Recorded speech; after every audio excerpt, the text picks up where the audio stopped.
चीन ने भारतीय सीमा के पास ब्रह्मपुत्र नदी पर डैम का निर्माण शुरू कर दिया है। बताया जा रहा है कि यह दुनिया का सबसे बड़ा बांध होगा, जिसका नाम यारलुंग जांगबो है। इस डैम को 167.8 अरब यूएस डॉलर यानी 1,44,000 करोड़ रुपए की लागत से बनाया जा रहा है। इंडिया टुडे की रिपोर्ट के मुताबिक चीन जल विद्युत परियोजना का निर्माण कर रहा है। इसका शिलान्यास शनिवार 19 जुलाई को चीन के प्रधानमंत्री ली कियांग ने किया। ये डैम अरुणाचल प्रदेश के करीब तिब्बत के निंगची शहर में बनाया जा रहा है, जहां पर ब्रह्मपुत्र नदी एक बड़ा यू टर्न लेकर अरुणाचल प्रदेश से होते हुए बांग्लादेश जाती है। रिपोर्ट के मुताबिक इस जल विद्युत परियोजना में 5 कैस्केड पावर स्टेशन शामिल होंगे। इससे हर साल 300 अरब किलोवाट आवर से अधिक बिजली पैदा होगी। वहीं हर साल 30 करोड़ लोगों को इससे बिजली प्रदान की जाएगी। परियोजना को पिछले साल दिसंबर में स्वीकृति मिली थी, जिस पर निर्माण कार्य शुरू हो गए हैं। चीन के इस प्रोजेक्ट ने इंडिया और बांग्लादेश के लिए चिंता पैदा कर दी है। जिस क्षेत्र में यह डैम बन रहा है वहां अक्सर भूकंप आते रहते हैं।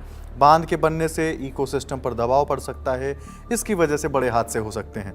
इसके अलावा ब्रह्मपुत्र नदी के पानी पर चीन का नियंत्रण रहेगा। इससे उसे बीजिंग समेत अन्य शहरों में पानी पहुंचाने में मदद मिलेगी।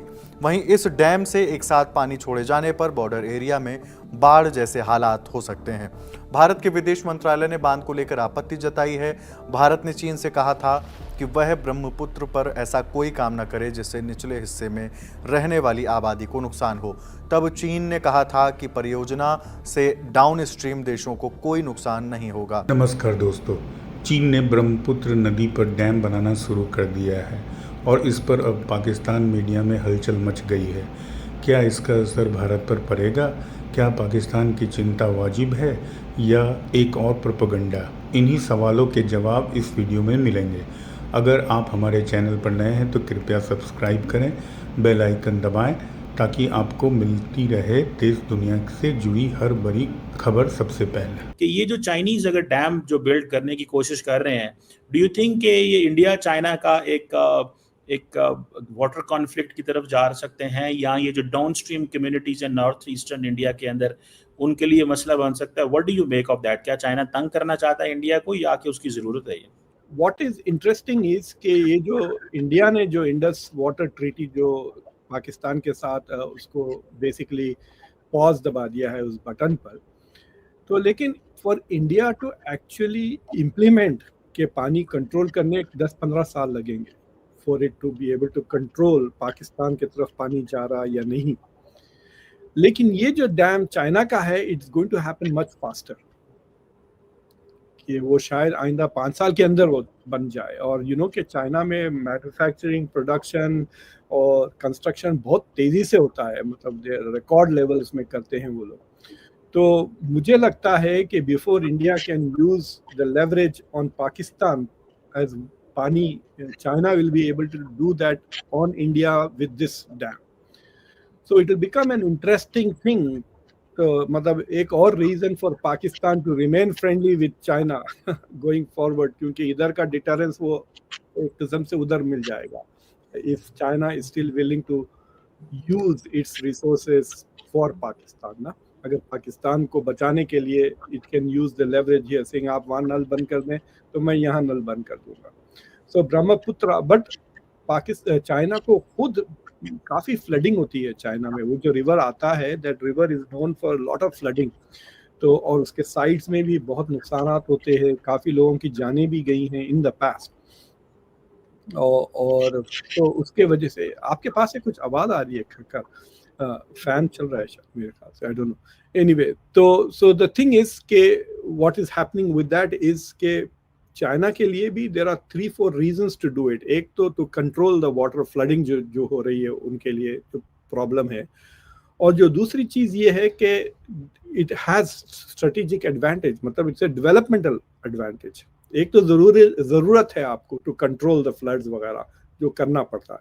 द सेकेंड थिंग इज के it is a big project, काफी रिस्की प्रोजेक्ट भी है, but it is also hugely profitable in terms of के एग्रीकल्चरल प्रोडक्शन, वाटर मैनेजमेंट और इलेक्ट्रिसिटी प्रोडक्शन में बहुत ज़्यादा काम आएगा उनके लिए। बिल्कुल सही कह रहे हैं डॉक्टर साहब, ये एक इम्पॉर्टेंट है, कहा जा रहा है कि $168 बिलियन का ये प्रोजेक्ट है, सो इज़ वेरी बिग।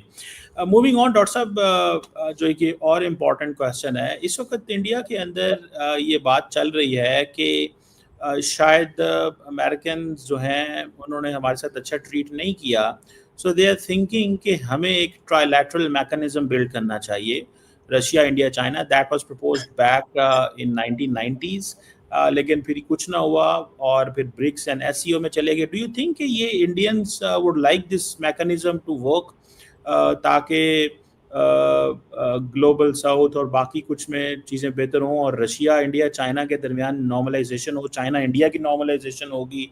आपको कोई ऐसी चीज़ नज़र आ रही है? लेकिन ये चीज़ इस वक्त एक्टिव है इंडिया के अंदर, बहुत सारे लोग बात कर रहे हैं।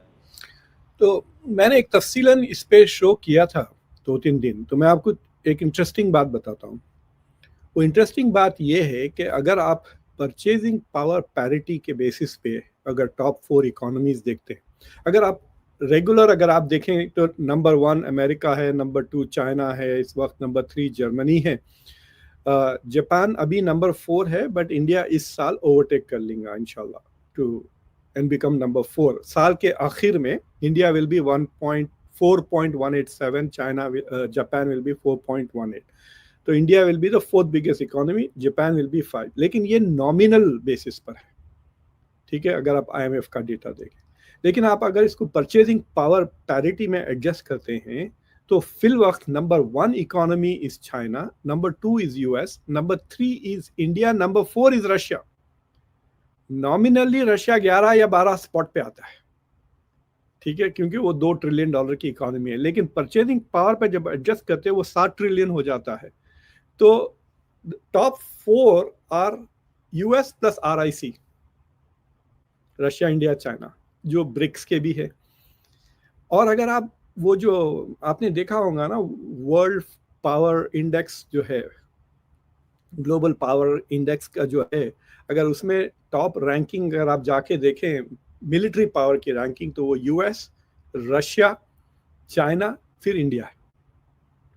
तो टॉप 4 में US प्लस RIC है when it comes to power, and top 4 economy में with PPP is again US plus RIC।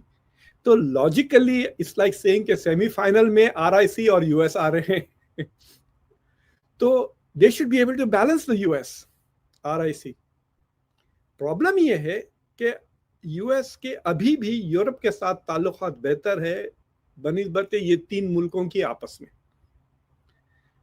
Operation सिंदूर ले लीजिए आप, इंडिया के लिए it was a major security issue. China तो ऑपोजिट साइड था, ठीक है, it was not with India, in fact it was against India. Pakistan को हथियार दे रहा था, PL-15 दे रहा था, पाकिस्तान के jet, Chinese made jet fighters Pakistan से लड़ रहे थे, रियल टाइम इंटेलिजेंस वो पाकिस्तान को दे रहा था, not to India. Russia was nowhere there. तो ये RIC was not with India, मतलब वहां पे देखें तो इंडिया की media I think is exaggerating India का रिबाउंड टुवर्ड्स RIC।